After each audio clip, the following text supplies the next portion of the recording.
Today we're talking Kaiju number 8 and what makes it so freaking special. From its adrenaline-fueled action to characters so damn relatable, it punches a kaiju-sized hole right where it matters. Spoilers, obviously. I'm Slap Anime and I talk about anime.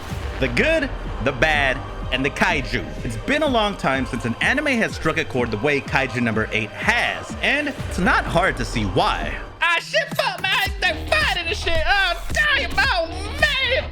So yeah, the action and the choreography speaks for itself. But what doesn't speak, but what I found to be the most captivating about Kaiju number 8 was the way it uses intrigue to hook the audience. At almost every turn, I found myself at the edge of my seat, not knowing what was gonna happen next. When were secrets gonna be exposed, or when would the questions stop piling on? And they didn't. The anime was tight all the way through. It built interest early on and stacked on mysteries as the story unfolded, but no one would ever go as far as to call it a mystery anime. Why is that? It's because Kaiju number 8 is a masterclass in using the invisible hand of subtlety to create said interest using its story, world, and characters. Let's take the main protagonist, Kafka Hibino, for example. At the story's conception, we see Kafka, a 32-year-old kaiju disposal specialist working at Monster Sweeper Inc., the company in charge of cleaning up kaiju corpses after they've been dealt with by the Defense Force. You see, even with just this description, we have questions popping up in our mind already. What are these kaijus?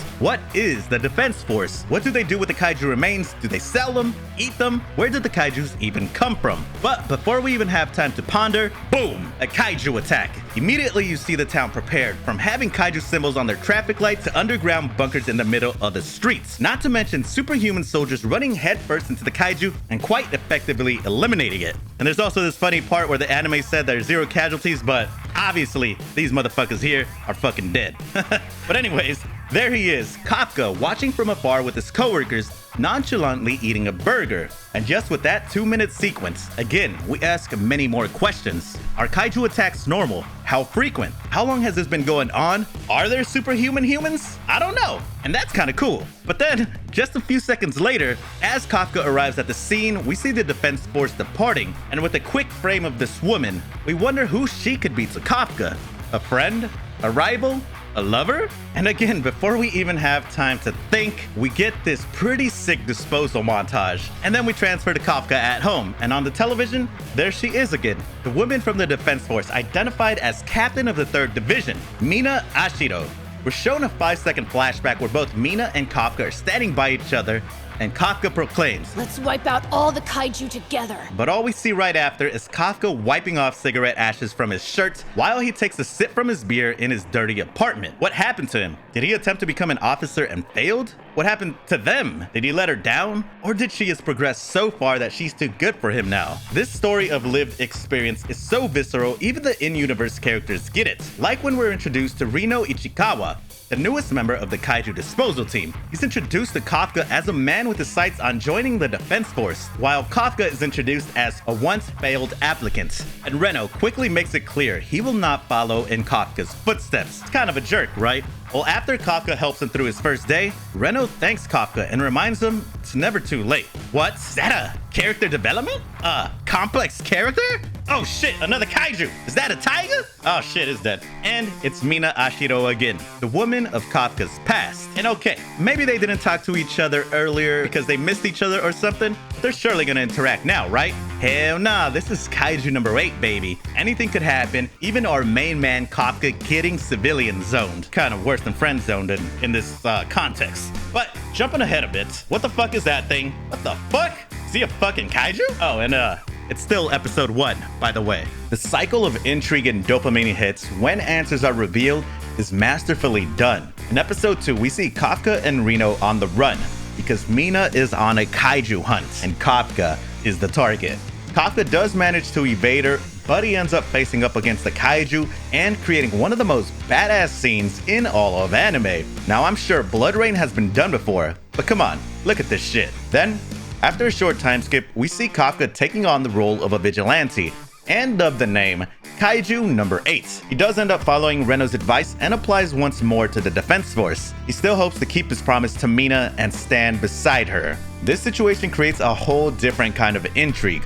one filled with suspense, as we know Kafka's secret, because we're always left wondering when the truth will be revealed, and when it does, what happens next. After Kafka gets news that he passed the written exam, we're told that it's the second round he always fails. And again, more questions. Will him being a kaiju keep him from passing? What is the test, and why did he fail it to begin with? Well, come test day, we meet Hikaru Shinomiya, who picks up Kafka's car and tosses it to the side. Pretty badass. She is presented as kind of like a stuck-up rich kid with a power suit. But anyways, we finally get to the testing. And first up, it's just, you know, a physical examination and all that. The real test is kaiju elimination. Quickly, we see Kikoro leading the pack and taking out kaijus by herself. As Kikoro is finishing up the test, we get a really badass reveal of a villain. Again, adding to the mysteries. It's a kaiju in human-sized form who could speak English. And not only that, he starts to revive the dead kaiju. Who the hell is this guy? Is it a person turned kaiju, like Kafka, or something completely different? Well, although Kikoro has been a badass to this point, this guy quickly takes her out. And who comes to the scene? Kafka.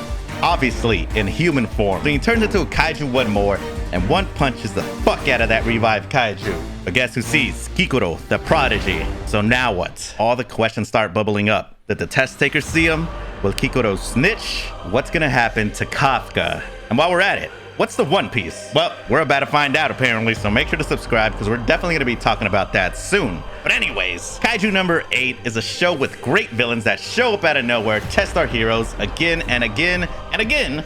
You guessed it, create a shit ton more questions and mysteries that live in our heads even after the credits roll. And that's what I think makes Kaiju number 8 so special. It's the great storytelling blended into a vivid world with fluid animations. It's the fact that we keep thinking about it after the episode is over.